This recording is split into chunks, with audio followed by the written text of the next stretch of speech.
ماہرین نفسیات اور نیورولوجی یعنی برین کے ماہرین نے گزشتہ 50 برس میں خاص طور پر جو تحقیق کی ہے اس کے مطابق ایک عام انسان کے ذہن میں یا دماغ میں ایک دن میں 60,000 سے 70,000 تک خیالات آتے ہیں۔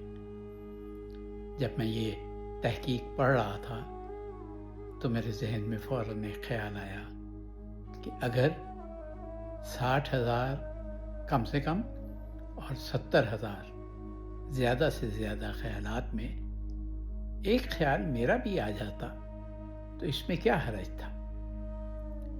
یہ خیالات کیوں آتے ہیں؟ یہ ایک دن کی بات ہے، اور یہ خیالات ہیں کیا؟ یہ خیالات کیسے آتے ہیں؟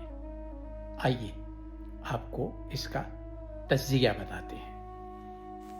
ماہرین نفسیات کہتے ہیں کہ ان میں سے زیادہ تر خیالات دہرائے ہوئے ہوتے ہیں، یعنی پہلے دن کے یا پچھلے وقت کے خیالات دوبارہ آتے ہیں۔ تقریباً 80% خیالات منفی یا فکر انگیز نوعیت کے ہو سکتے ہیں، جیسے پریشانی ہے، مستقبل کا خوف ہے۔ دماغ ہر لمحے خیالات پیدا کرتا رہتا ہے، چاہے انہیں مکمل طور پر محسوس کریں یا نہ کریں، یعنی ایک دن میں انسان کا ذہن مسلسل ایک بہتی ندی کی طرح چلتا رہتا ہے۔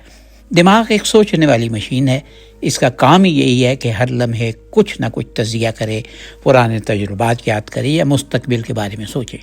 ارتقائی لحاظ سے یہ ہماری بقا کے لیے ضروری تھا تاہم خطرات کا اندازہ لگا سکیں اور منصوبہ بندی کر سکیں۔ روزمرہ کی عادتیں، ماحول اور ماضی کے تجربات ہمارے دماغ میں محفوظ رہتے ہیں اور پھر دہرائے جاتے ہیں۔